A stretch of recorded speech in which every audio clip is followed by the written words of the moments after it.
All right, strap in, everybody. Today, we're going deep on AI in finance. Yeah, it's not just like faster payments anymore. Right. We're talking algorithms making huge decisions, like crazy fast, faster than we can even think. And at a scale we can barely wrap our heads around. Exactly. You guys sent us a ton of research on this, articles, videos, even a whole case study on a company fighting fraud with AI. So much to unpack. Absolutely. So whether you're, prepping for that big presentation or just trying to keep up with the latest in tech, we've got you. We're going to break down the need-to-know stuff, make you the smartest person in the room. And what's really interesting is that AI in finance, it's touching everything. Security, trading, even how companies talk to their customer, like it's changing the whole game. Total paradigm shift. Yeah. So one of the videos you sent, AI in finance, revolutionizing the financial landscape, they break down the impact into three big areas: algorithmic trading, fraud detection, and risk management. They call them the big three. And for good reason, right? Yeah, for good reason. So let's start with algorithmic trading. This video, it describes these AI algorithms, basically like superhuman traders. Right. Crunching mountains of data, making these split-second decisions no human could ever make. It's kind of mind-blowing to think about the potential for profits when you have a system that literally never sleeps. It is. I mean, just the speed alone. AI can process information and make trades way faster than any human. Oh, absolutely. But it's more than just speed. It's the depth of analysis. They can pick up these tiny patterns and trends that humans might completely miss. So you get like more informed trades, potentially way more profitable. So it's not just speed. It's like AI is seeing things in the market that humans just don't see. Exactly. Like, for example, it can track what people are saying online, news, social media, all that, and then connect that to what's happening in the market in real time. That kind of insight, that's gold. It's like a sixth sense for the market. Yeah, but instead of intuition, it's just raw computational power. I love it. Okay, so let's move on to fraud detection. Yeah. Another area where AI is having a huge impact. Huge. That same video, AI in finance, it describes AI as this, like, sharp-eyed sentinel, constantly on the lookout for anything suspicious. Which is a great way to put it. Right. It's like having this system that can look at every single transaction, every one, and spot the tiniest hint of fraud. Things that would take a human forever to even process. So it's not just about catching fraud after it happens, it's about stopping it before it even starts. Right. And one of the articles you sent from Ethos' BPM talks about how AI is doing just that, with real-time detection and predictive modeling. That's a great article. Yeah. It really highlights how AI is changing the game. Okay. It's not just about reacting to what we already know, it's about adapting and learning. Right, so how does that even work? So you have machine learning, which is the subset of AI, and basically it lets these systems learn from new data all the time, so they can spot new fraud tactics as they pop up and even predict future fraud based on what's happened in the past. So it's like having a crystal ball that can predict where the fraudsters are going to strike next. Pretty much. And that's a game changer for banks, financial institutions, all of them. Yeah. It lets them stop fraud before it happens, which saves them a ton of money.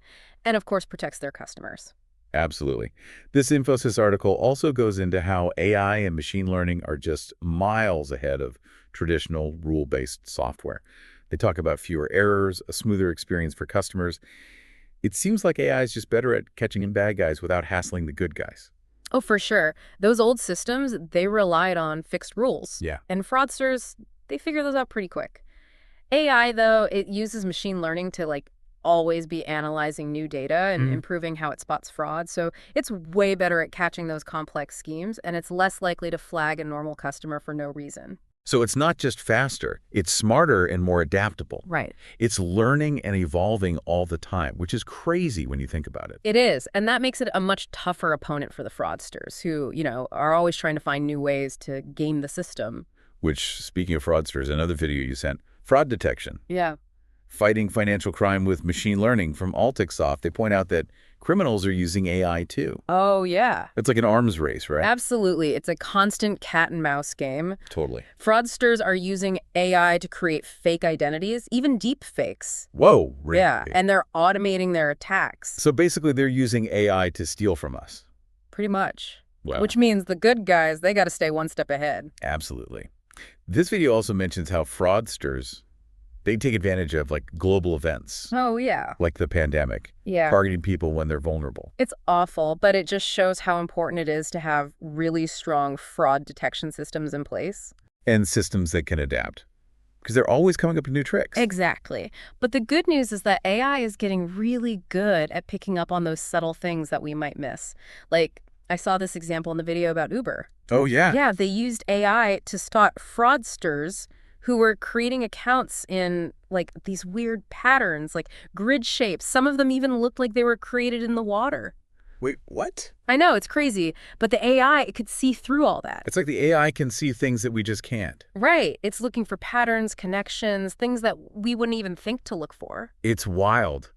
But sometimes fighting fraud, it's not all about these super complex algorithms. Sometimes it's just about being clever. Like, remember Daisy, the AI granny from that Tech Radar article? Daisy. Yeah, that's a good one. O2, they created this chatbot designed to like waste scammers' time, just would draw them into these long, pointless conversations. Yeah, it's brilliant. It's not just about stopping fraud, it's about fighting back, making it harder for those scammers to even operate. I love it. Instead of just blocking them, Daisy keeps them on the line talking about, like, her cat or what she's making for dinner. Totally. And it's a great way to raise awareness, too. Oh, absolutely. If more people know about Daisy, they're less likely to fall for those scams in the first place. So we've got AI fighting fraud on multiple fronts, real-time detection, predictive modeling, even creative stuff like Daisy. It's like a multi-layered defense system. It is. But AI's impact on finance, it goes way beyond just fraud detection. It's also changing risk management. Right, the third of the big three, right? Yep. The video, AI and finance, touches on that too. It talks about how AI is helping companies assess and manage risk more accurately and efficiently than ever before. And that's huge. Because before, risk management, it relied on looking at past data and making judgments, which could be slow, subjective, and, people make mistakes. They do. AI changes everything. It can analyze tons of data, market trends, economic stuff, even what people are saying on social media. And then it can pinpoint potential risks and simulate different scenarios. So it's like having a financial advisor that can see into the future and predict potential problems. Kind of, but with any powerful tool, you got to be careful. So for sure. One of the big challenges is making sure that the data the AI is using is, accurate, unbiased. If the data is messed up, the AI will make messed up decisions. So it's not enough to just focus on the technology itself. We got to think about the ethics of it all too. Exactly. We need to make sure we're using AI in a way that's fair and benefits everyone, not just a select few. Which I think leads to a really important question. How do we even understand how these AI systems are making decisions? Like, can we look under the hood? That's where things get really interesting, and where the idea of explainable AI comes in. There's this one approach mentioned in the Unit 8 Talks #7 video you sent, where they use something called SHA values. And these values, they basically give you a breakdown of the AI's thought process so you can see what factors led to its decision. So it's like having a translator for the AI, so we can understand what it's thinking. Exactly. And by looking at these SHA values, we can figure out if the AI is making sense, or if it's biased, or if it's making mistakes. Right. We can make sure it's working the way it's supposed to. But this Unit 8 video also makes a really good point. AI is not perfect. Oh, no, definitely not. Even the most advanced systems, they can still screw up. Exactly. Even a fraud detection system that's right 99% of the time, that 1% where it's wrong, those errors, that's where things can go bad. That's why you always need human oversight. So AI is a tool, a powerful tool. But it's not a replacement for human judgment. Absolutely not. It's an enhancer. It can help us make better decisions, but it shouldn't be making those decisions on its own. I like that. In this Unit 8 video, they make a really important point about that, about the human element. They say that AI and finance, it's not just about technology, it's about people. Yeah. At the end of the day, these systems are meant to serve us. Exactly. And we need to keep that in mind as we develop and use them. Well, that's a great point to end on for this part of our deep dive. We've covered a lot of ground, but we've only scratched the surface of how AI is changing the world of finance. Oh, yeah, there's so much more to explore. In the next part, we're going to dive into the case study of FE Credit, a company that's using AI to fight fraud in a really impressive way. I can't wait. But before we move on, I want to leave our listeners with something to think about.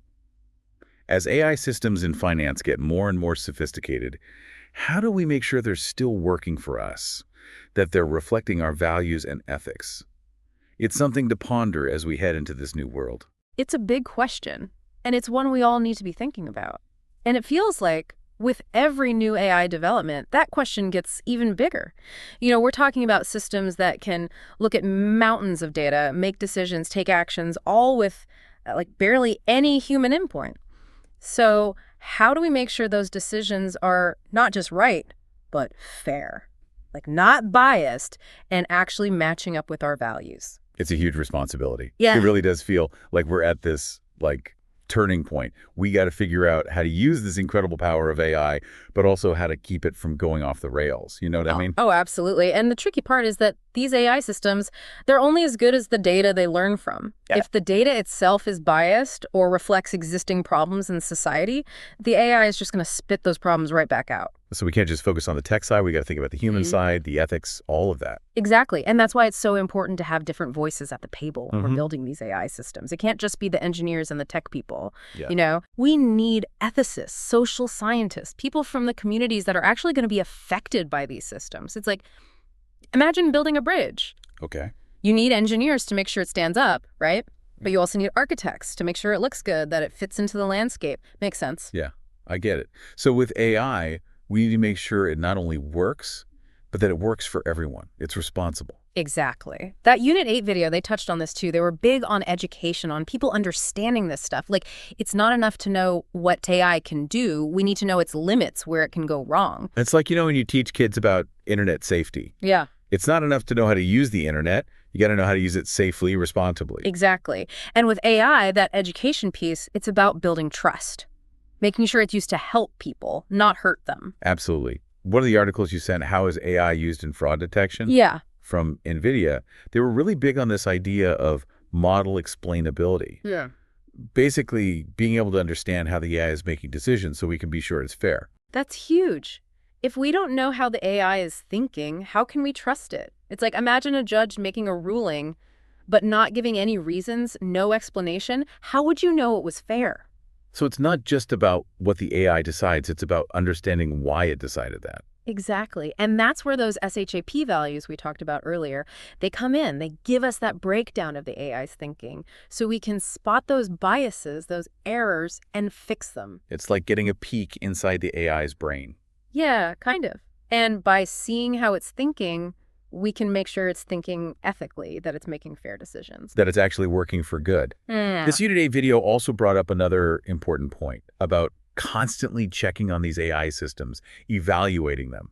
It's not like you can just set it up and forget about it. Oh, definitely not. These models, they need to be updated, retrained, tested all the time. Like, remember, fraudsters are constantly coming up with new tricks. Like a garden, right? Yeah. You can't just plant the seeds and walk away. You got to water, weed, fertilize, keep an eye out for pests.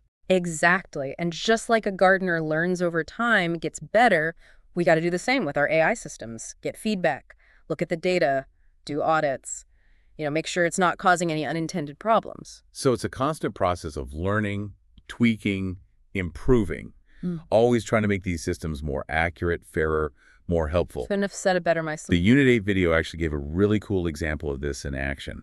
They talked about using these explanations, the SHAP values, to find and remove a part of the system that was creating bias.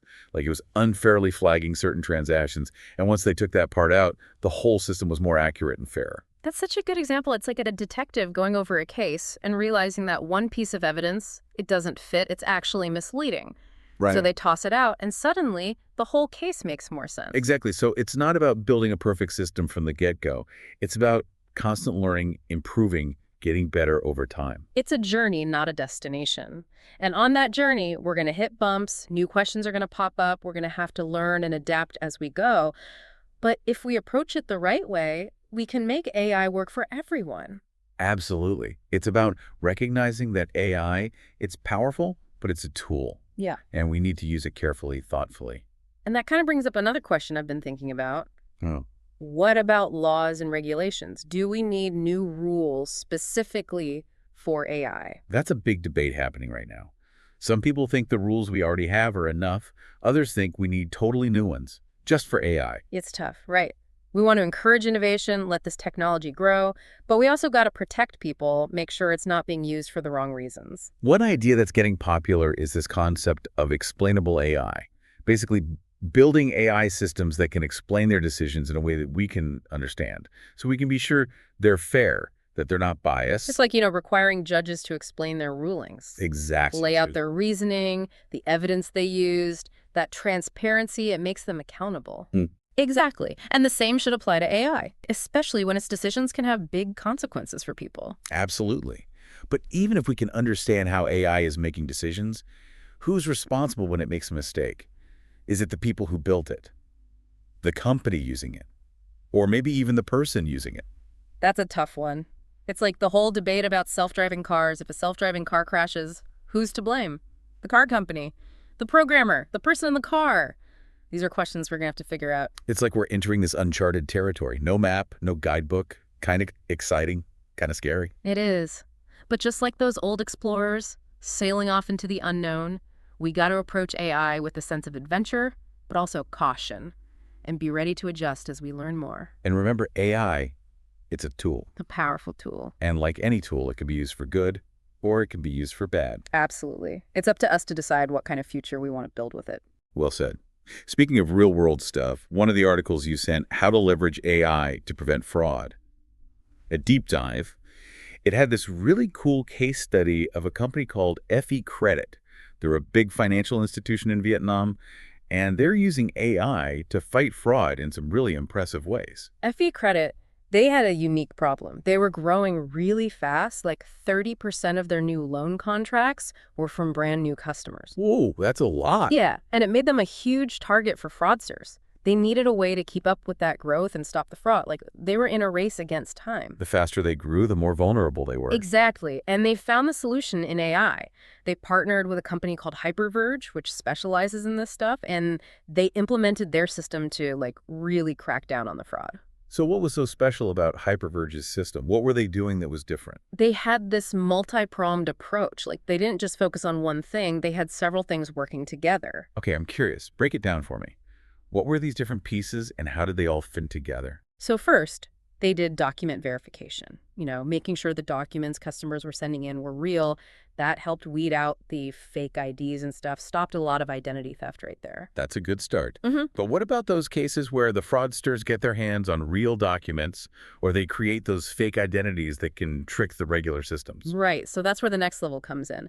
Hyperverge used facial recognition. They compared the customer's face to their ID photo. Ah, okay. Adding that extra layer of security. So it's like a digital bouncer checking your ID at the door.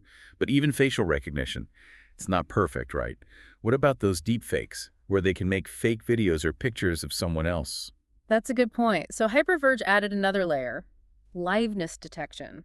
This tech makes sure that the person being verified is actually there, live, not a recording or a deepfake. So it's like those CAPI TCHA things online, where you have to click on pictures of traffic lights to prove you're not a robot. Yeah, but in this case, you're proving you're a real live person, not some digital fake. And the cool thing is, all these systems, they were designed to work together smoothly. I was going to ask about that. Didn't all these extra steps make it a pain for real customers to, like, open accounts or apply for loans? You'd think so, right? But actually, the opposite happened.